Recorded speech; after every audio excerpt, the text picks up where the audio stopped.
Good day. Welcome to Ata. Today we're talking to Agnes Kuptana from Ulahaktuk, and Agnes would like to share some of her stories with us. Agnes, welcome. Yeah, I'd like to tell a story about how our ancestors were, and my parents and my grandparents. I guess as I was very little, getting packed, and I must have been about 1 year to 2 years old, and they were like long distance walkers inland.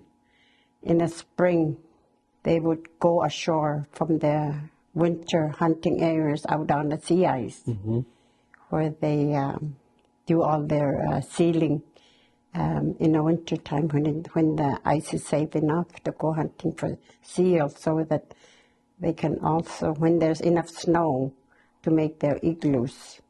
So in the spring comes, they would leave before the sun gets too warm and too high. They would leave their igloos, and because they know then the igloos won't last too long, because the warm weather is coming fast, and so they would leave the sea ice out on hunting the areas out on the sea ice, and they would come ashore to a place where they can, make casts and pile stones around where they can put their meat in, their hides, their oil that they had prepared for during the winter months. And they would, this book tells the story of it. It's called Inuvialuit, and we are the long distance walkers, and that's what our ancestors were long ago. And it has some really pretty stories, and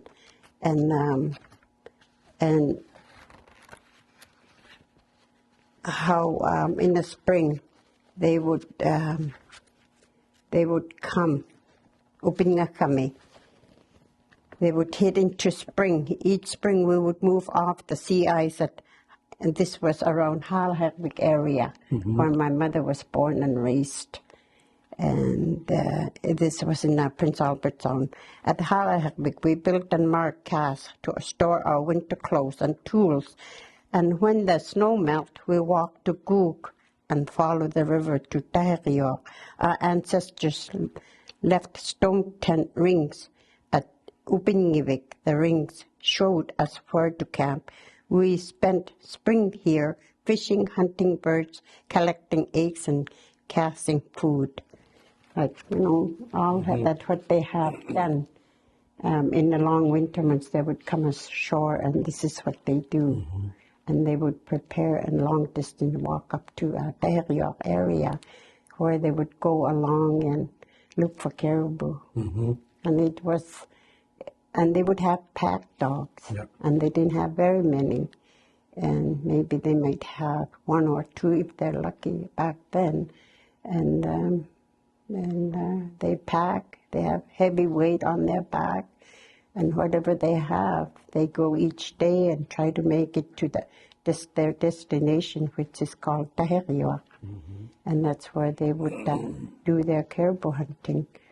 And it's, 24-hour daylight, sunshine, and they don't have time, they don't have watches like we do today, and they, just only look at the sun and use it for their time.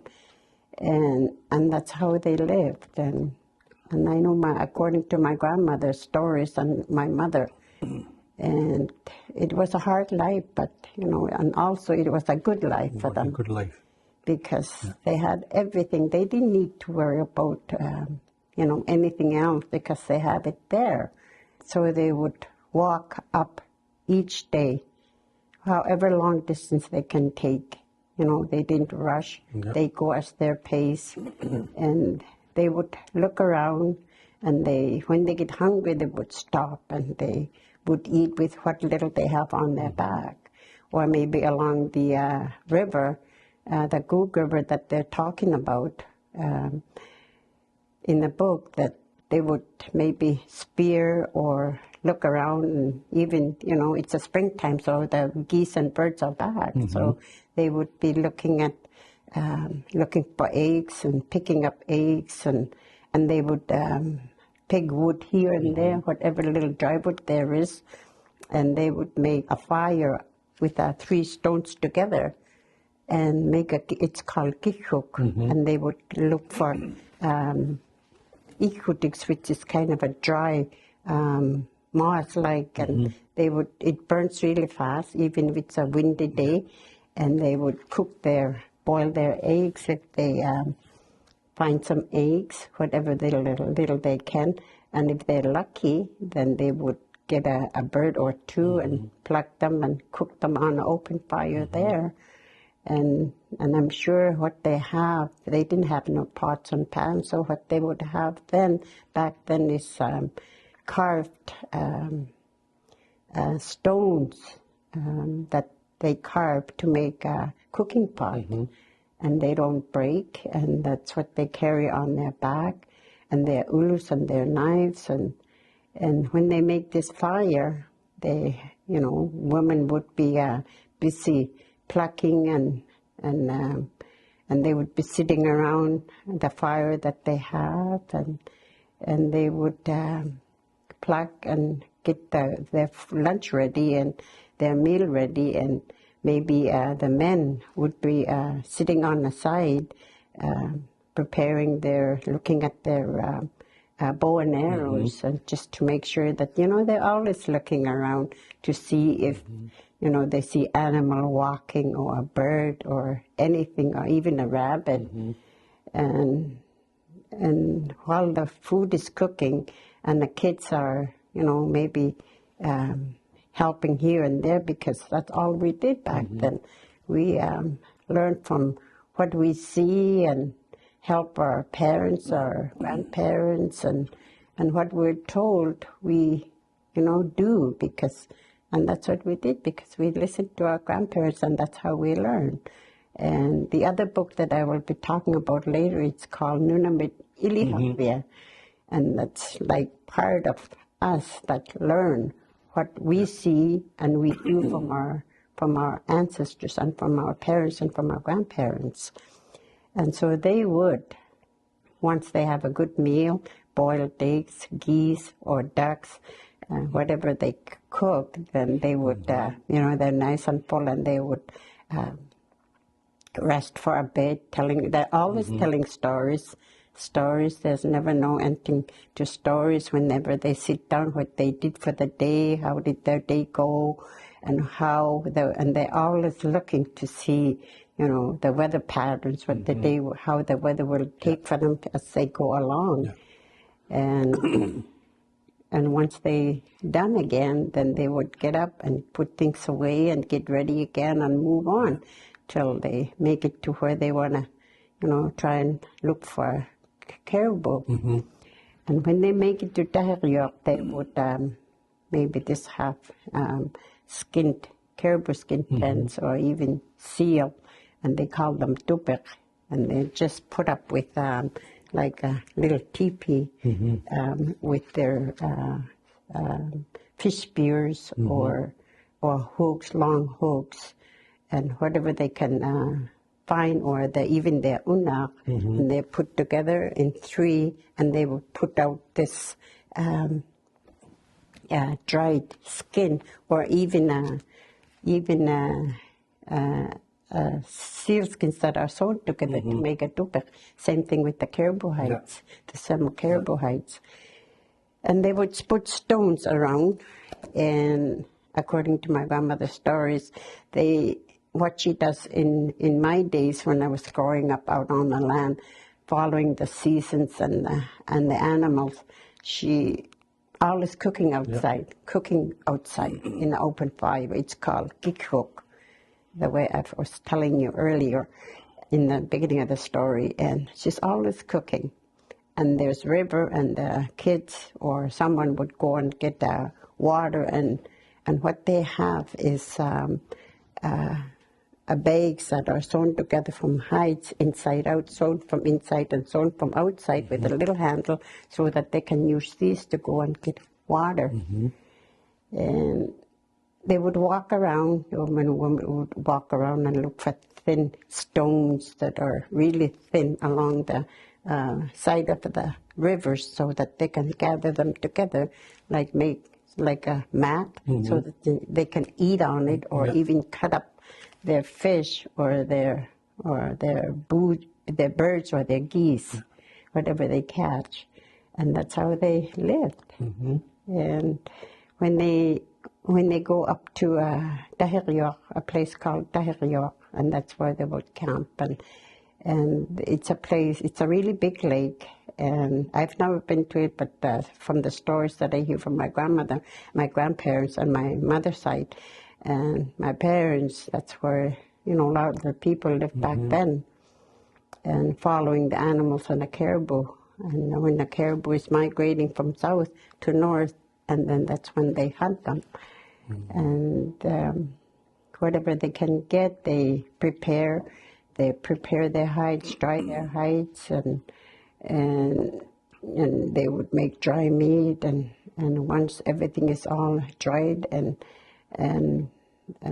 before fall, they would pack all their belongings again, and then they would start to head back down towards the coast. And once they get down to Gook River, and they would be preparing, and they would put up their tents again and make camps, and women would be busy preparing their hides because this is the clothing that they would be needing for the whole winter months, that they're out on the sea ice hunting, and for their families. And I'm sure in the spring, when they're first going back up, because they're long-distance walkers, so what they have on their boots, just like the muklaks that I was using yesterday, which I should have did today so that I can show you, that they would be using the ukiuk bottom crimped hide, so that, and they would also have on the sole bottom, where the ukiuk bottom is crimped with your teeth and sewn, and they would also patch them so that, because they're walking up on land, and as they go, then they have, depending how far they go inland to look for animal and for caribou, they're walking on land and some gravel and whatnot. So what happens is their gummicks would start to become some holes here and there. So what they would do is, each night as they pitch up, the women are busy because they would remember to bring extra, so that they're patching all the time and preparing their clothing and whatever, and drying. And they didn't have ropes or anything. They would have these sealskin hides that they prepare for rope and dry them in the sun in the springtime. So what they do is when they catch a seal, they just cut it in the flipper and on the head part, and then they would use a man would use a long knife and then just cut it. And then once it's all out, a woman would take over with the ulu, put it inside out and flush it. And then a woman would be holding the hide. Once it's done, flushed, a man would take the smaller knife and just prepare from one end, just going round and round till they make sure all this, they have enough rope, and it's all cleaned.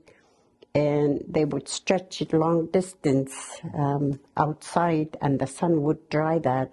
And once it's dried, a man would to make sure that he would go out each day till he takes all the hair off and clean the skin inside to make sure that it's ready for the ropes that they need, either to use for the harpoon, for spearing fish, or for the harpoons that they use in the wintertime in the igloos, in the seal holes when they're looking for seal hunting for in the winter time so that they can have oil and food and clothing that they use in the cold winter months in the igloo.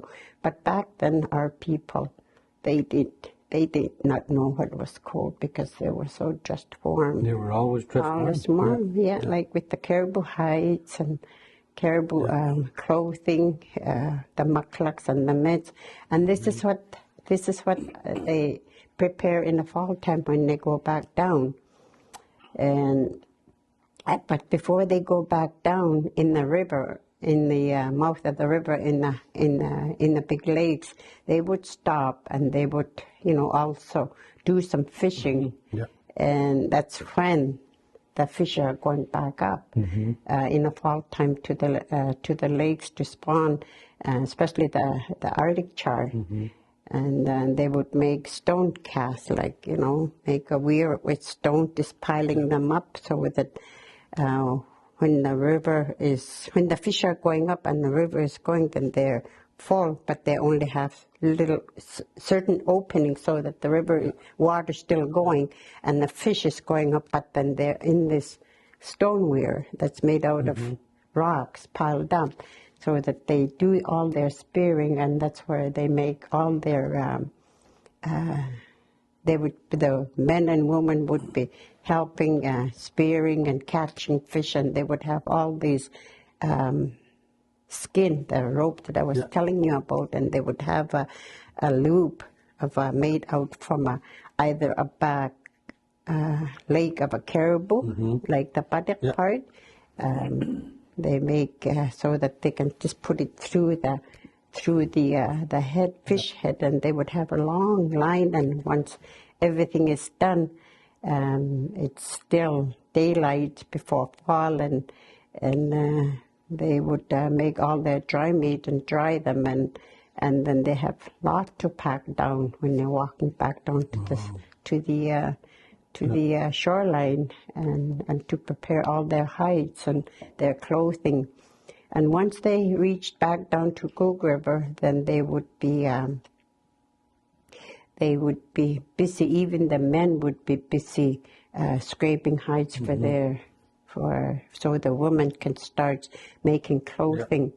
And once all the hides are done, and also the men would be busy with their preparing their harpoons and whatnot, so that when the sea ice is thick enough and safe, then they can go out to the sea ice in the fall time and for the winter months, that where they hunt, make igloos and hunt their seals.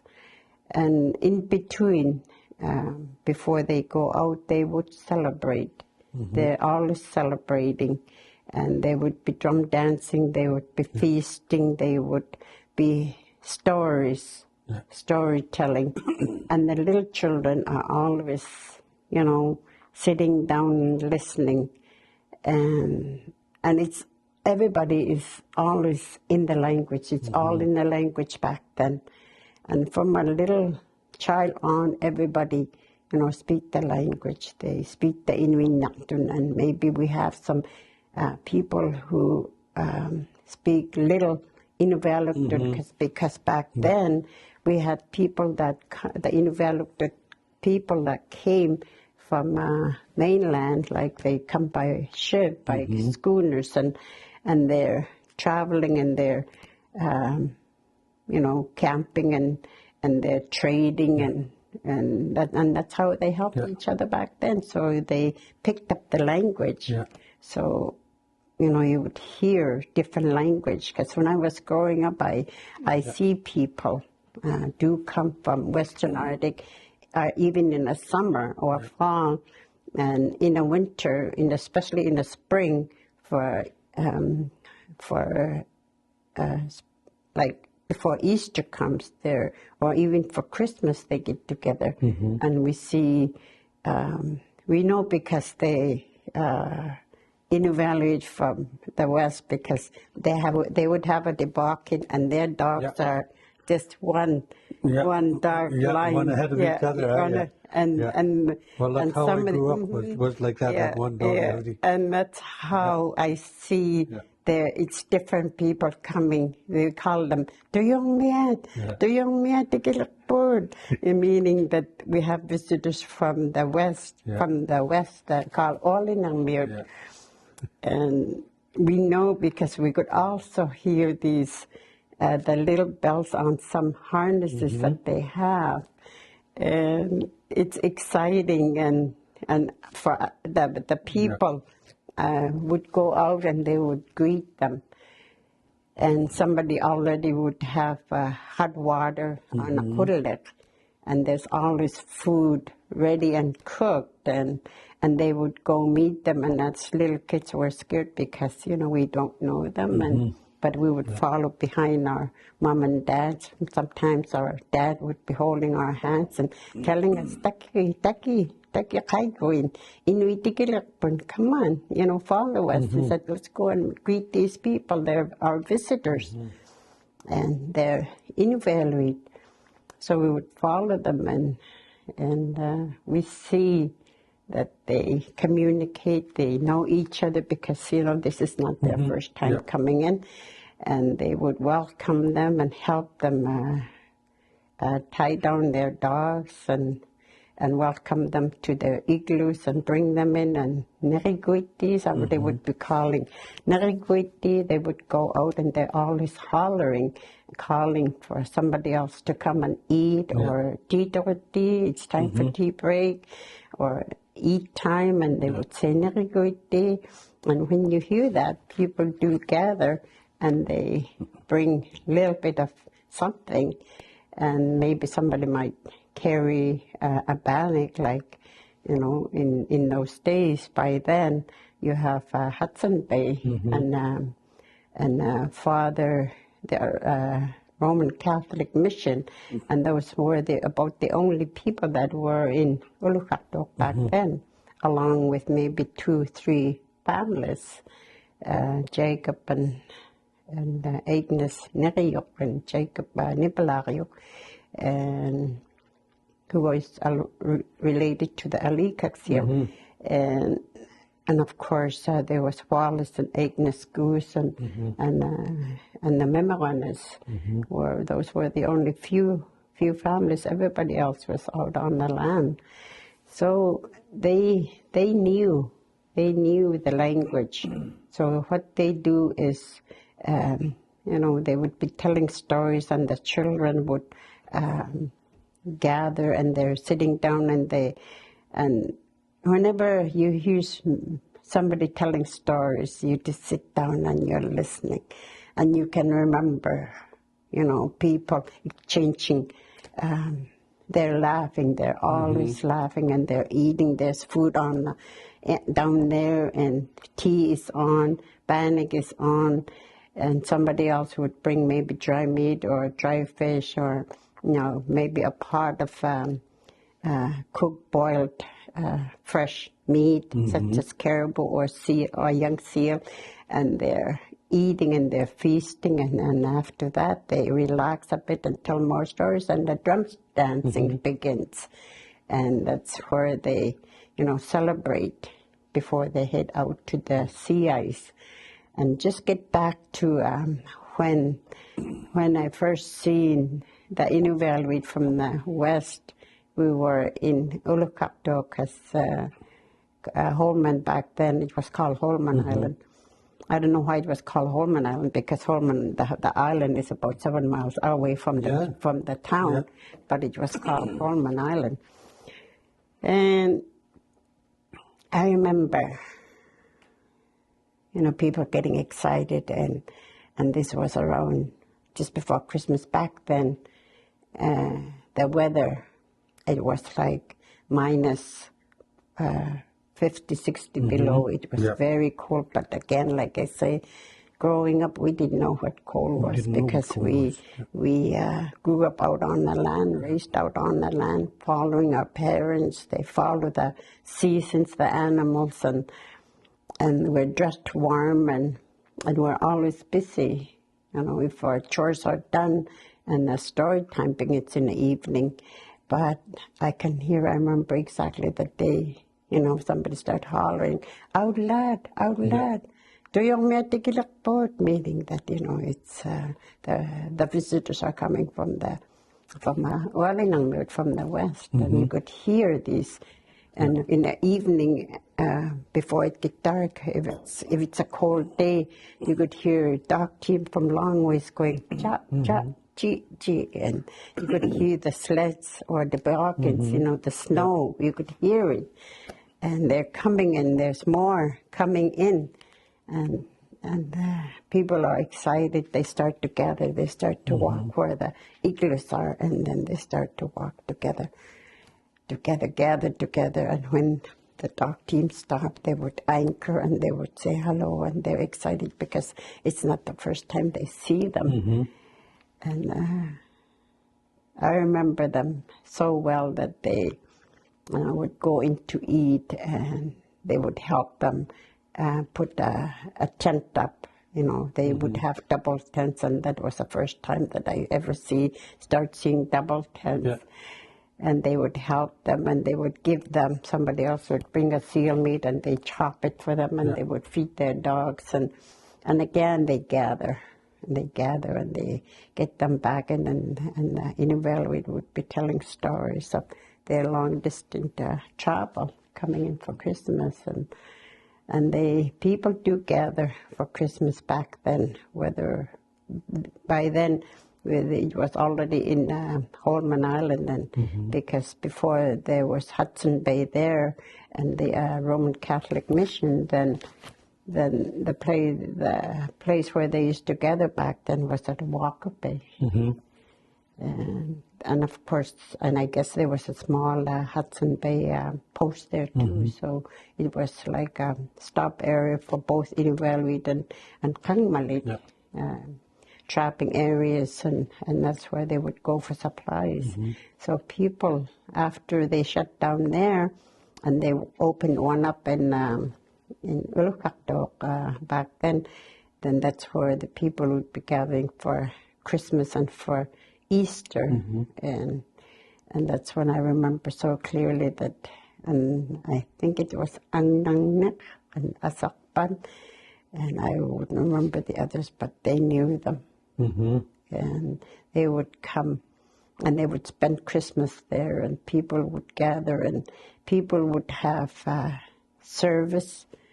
They would gather at one of the Hudson Bay small unit that there was no heat in it, but it was just the empty building. So they would call it Inukarvik, place where you call like a Gatimavik, place where you gather. And it gets full. And you don't see kids running around. Everybody is, been out on the hunting areas, and you see strangers. You're sitting by your parents, or sitting on their laps, or sitting beside them, and you're nice and quiet. And the only two children that I ever see in the gatherings running about, it's like, showing off and whatnot, how kids do when there's big gatherings, was Simon Gadayak and Billy Goose. Everybody else would be with their parents and sitting down and just looking at people, and people shaking hands, still saying Merry Christmas after a service, and they eat. Everybody would bring food. All kinds of food, fancy. It's all country food. Yes. And very little was cooked, but they would, have a big feast, and Hudson Bay manager would come down and, would bring in a big pot of tea and iced tea water, and I don't know anything about coffee back then. I never know if there was anything, but. And this is what they have, and they would feast, and after everything is all cleaned and whatnot, then I remember it's followed by a square dance, for an old time dance, and I remember Alec Banksland playing the accordion, and Nepalari would be playing the fiddle, and I remember Timothy Lenny would be calling out, or Morris Nayo. Yeah. And they would be square dancing and whatnot. And I remember the Hudson Bay manager open a box of you didn't see no boxes back then. It was like little wooden boxes, Yeah. little crates.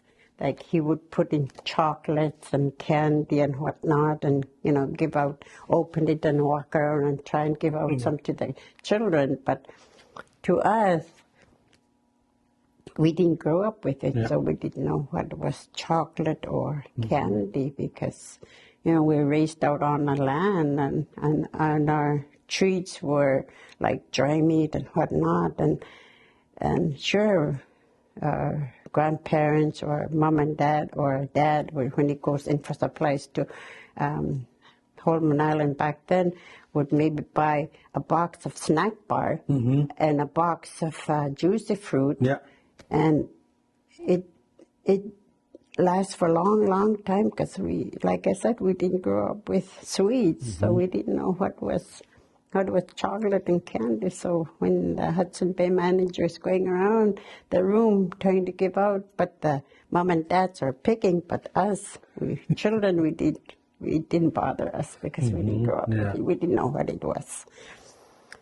They would, have a drum dance, and then square dance, and then maybe 4 more drum dancing and square dancing. And by then, you can't stay up no more, you're sleeping. And I remember as my cheek starts to get cold and I wake up, and my dad is packing me up here, carrying me on his shoulders and going home back to the igloos. Yeah.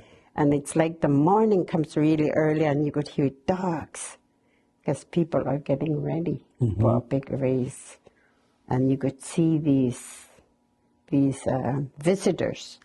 They have fancy toboggans, they have fancy harnesses, fancy. I used to love watching them with my father, as my father gets ready to go for dog races, and because it's something new to us. And I used to wonder how these dogs were harnessed. They were ropes along, and the harness is right in there. Yeah. But for us, it's side by side, and they're loose traces. Yeah. And I used to watch them and be just amazed and how fancy they're. They come long ways visiting Ulukhaktok, Holman Island back then, for Christmas and for Easter, and they have long traces, like we do, like side by side, but for them, they're long, and they would have like 11, 13 dogs, and they're fancy, and, they're beautiful harnesses, and you have little bells in them, and there used to be lots of people coming, and with dog queues from all over, like, it might be a 7-dog race for the men, and 5 dogs race for the women. And the men would go long distance, and the women would just go around the island. And the Hudson Bay manager would put up prizes such as flour, sugar, and again they were in sacks. There was no paper back then, and maybe a woman's beautiful print or two, maybe a bunch of cornmeal to make dog pots for the dogs. And I remember there was a little bit of goodies here and there, and canned fruits and butter, and everything else was in cans. And it was I remember the butter cans were round, and I think they were in either a red or orange colored, and they were really good butter back then. And the men would go for long distance race, and while they wait for the men to return to see who's going to come first, second, third, then they would be playing prisoner base, or they would have foot races, or they call it hakbig, means like soccer ball type, and that's what they played. And the dog team starts to arrive, and they gather again and to see who's going to come first, second, third, and they didn't just have the men and women dog races. And the next day, maybe they would go, call it a gorotak, where they have put sticks up, and you have to go a certain way to lead your dog. You had to have a good leader back then. Good leaders, huh? Yeah. Good leaders, and people did have good leaders and good teams. I remember my father was given, because he gave them the outlad, the Inuvialuit that came, he would give them seal meats, because before things, they would go early in the morning, it starts to get bright, and they would go check seal hooks, and he would come back with seal and then freeze them, and telling them that there is plenty of seal there, there's food for your dogs if you want to make a dog pot. So I remember before they left, one of them gave my dad a really nice a female dog and another male dog, so that's where he raised a new team. And people visited back then. They visit each other, they tell stories, and when things are done, the next night would be over at the RC mission, at the Roman Catholic mission. They would be playing games, and they would be giving out star candies and whatnot, and again, we didn't know what was candy, so our parents would be just taking a few, because they knowing that the children are not going to eat it anyway. And they, having tea, and they're eating, and they're telling stories, and lots of laughter, and they're playing games, and we just watch. And people would go as their ways when everything is done, and back to their hunting areas, and back to their camps. And these tuyongmen, they call them walinangmiut, the Western people would leave, and they're given, seals so that they can make dog pots, and as they go back to their destination, and however it takes them, and saying that maybe spring comes, they'll come back, or when they gather, before they go, I remember people would gather before they anchor off to take off, and somebody would be saying a prayer with them, and an elder would come around, and then they would pray for them, and they'd be praying outside before they leave. They gather, and their goodbyes, and they go. And those are the memories of what I grew up with, and like I was saying,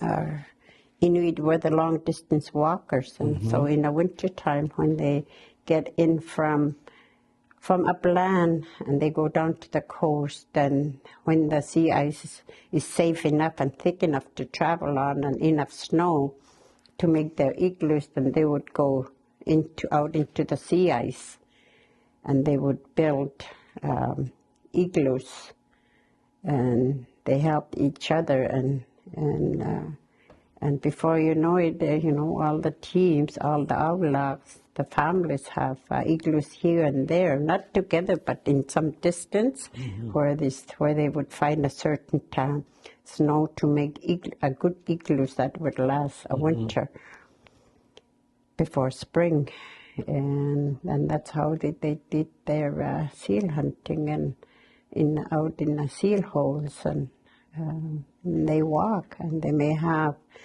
just a few dogs that they have, and they train certain dogs to find seal holes. And I remember my grandfather had one big male dog that he had trained to look for seal holes out on the sea ice, and I used to go with him. And when he gets a seal, he makes sure that he had a sealskin pack sack that he uses. He would empty it out into something else, like to a sealskin, a seal that has holes and that you loop around, and where he puts his seal hooks or his knives and that, or his extra rope, and he would be pulling that. And what he does, and he waits till the seal that he gets out of the seal hole is quite frozen enough so that it can be pulled from one dog. And he used to tie that pack sack on the stomach part where I can sit and hold on to the seal arms that, I'll hold on to them so I don't fall off, and the dog would take me home to the igloos. And he would be waiting, checking other seal hooks, and if he gets a seal, he pulls it out and pulls it home by himself while the dog takes me home. And one of my cousins would be going in and out to see if any of us would be coming back. And once I reached, and he would come out and tie the dog and bring in the seal, and the woman would cut it up, and they would share the fat and the meat, and they would maybe freeze some ribs and of course the liver and the good parts to freeze outside with a little bit of fat on it, so that when it's time to eat next day, they would eat it as clock, or they would boil the Inuvialuit, the insides, and then freeze them too, so that they can have them for fresh meal the next day. And people shared back then, and they helped each other, and what they get from the seals, they never waste. Everything is used. And they would prepare the hides and clean them, flush them, and put them out on the side of a igloo so the sun can dry them. Or if they have enough skins, then some they would boil enough ice or melt enough snow and boil it hot enough so they can put the skin in, which is already fleshed, and dip it on and off into the pot so that the hair starts to come off. They would take all the hair off, and they would put these seal skins to dry outside from the sun, so they become white in the winter, in the spring months, and they're dried outside, and all the hides were dried outside, and from the sun, when the sun comes back. And I remember my grandmother and the people back then, when the sun first come back in the spring, they celebrate. They celebrate. They would have a seal skin or a caribou hide that's dried, and they would put in they would cut up dry meat. They would cut up fish quack. All the bestest food that they have, they would cut chunks of it into it, and they would go outside and they walk towards the sun, and they're singing and they're drum dancing, and then the two elders would pick up this hide, and then they would throw it towards the sun to say thank you for the returning of the sun. Because, it's the sun, once again, is back. It's going to give heat. It's going to give light. And the daylight's getting longer, and they're excited because, the cold, long winter months are almost over, and it's almost time for them to go towards shorelines again, so that they can prepare, put away their meat and whatnot, and meat cast, so that they can get ready all over again to go long distance walk into the land and look for pig eggs, and and also do some fishing in the spring into the lakes, like jiggling, Inuvialuit, and while they're Inuvialuit too, they would have these fish spears by their fish holes in a certain way, so that they can spear. If the fish are not biting in certain time, then they would be spearing if the fish are not biting right in the holes, and that's how they get their fish too. Because some days depending on the weather, then the fish are there, but they're not biting. So they would be spearing them too. And those were the memories of the long-distance walkers that I remember growing up. And I was born and raised out on the land and taught by listening to the stories and watching my grandparents or watching my mom and dad and how they taught us to sew and to prepare hides. Yes. And it's always, everything was always in the language. And that's how we learned. And what we learned is what we want to pass on to our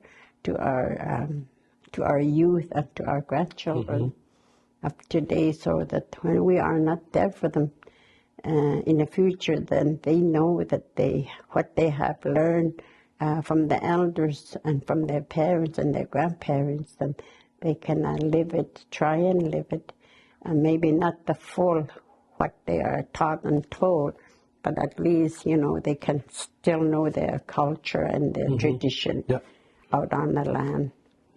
And that's how I was raised and where I was born out on the land and raised and learned from my ancestors and from my grandparents and my parents and the boys too. They were taught from a very young age, and they were taught how to make tools and how to survive out on the land. They're taught how the wind patterns are and how it is, if it's safe to travel, if it's out on the sea ice, or if it's enough snow to travel and to watch for thin ice, and if the lakes are safe enough to cross, or if you still have to go around them in order to get to where you want to go fishing, fish netting, and that's how we were taught and raised, and this is what we were going to try and teach our children, our grandchildren, and our youth of today, so that they can, remember the language, and a lot of it is to do with the language by speaking it, and to try and encourage them to speak it, and even if it's just one day, like, in a business places, answer your telephone in a language. Yes. If you see an elder, speak to them in the language. And if we have elders and youth gathering, then we have games for maybe even a homework for an elder and a youth, like one-on-one. You find a partner and you tell the youth the language, if you're on like working one-on-one, then you have a choice of whether if it's hunting stories or or what is the word for so and so, and so you tell the youth the language, and the youth will tell the elder the opposite of what you can remember. Like if you're going to travel, like, for medical or something, and you don't reach that age yet where you need an escort, then how can you remember if you need help and suddenly you forget? How can you remember to ask for help?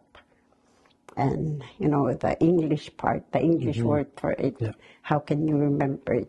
So 1 week comes and they get back together and they each, after they go in a circle, then they would remember, and there'll be a time where an elder is trying to pronounce the English word to try and remember, so that how they can help themselves when they're alone.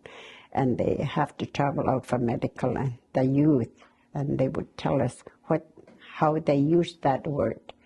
How did you learn that Inuvialuit word that you learned? How did you use it in the community or out on the land, or if you're just out visiting an elder, how did you use it? Did you use it to go get an ice for them? Or did you use it to go cook for them, cut meat, or feed them? How did you use that word? And they have to tell the story of it. So it's, encouraging them, not pushing them, but telling them how, you can help them out, how they can help each other. Yeah. And how much time do I have so that I can tell a little bit about how much time do we have left? 10 more? 10 more minutes? Sure. The next story that I would like to go into is called Nunamin Iliharber. It's learning from the land. In our community of Ulukaktuk, we have different programs. One of them is called Nunamin Iliharber, learning from the land. When they come to us, to myself and to my husband Robert, we talk about it and we, try and still, even though we're not involved with the community corporations or board or anything like that anymore, we still try and help our people, our elders and our youth especially, and single parents, how we can try and help them for their future. One of them was the programs that we come up with a program, then maybe have somebody from the community corporation or from the elders committee to try and look for funds and to access funds so that when the funds come, then these programs can take place. One of them was called Nunamin Iliharber, was learning from the land. And it's not just only going out on the land and learning, but it also involves sewing, elders showing the youth and the children age, depending on age groups, how to do hides, prepare hides. The boys and the youth and the elders, guys would go out and maybe they do some seal hooking and they would get seals, bring it in. The girls, with the help of an woman elder, they would prepare the hides, cut them up and cook meals and share the meals and how they can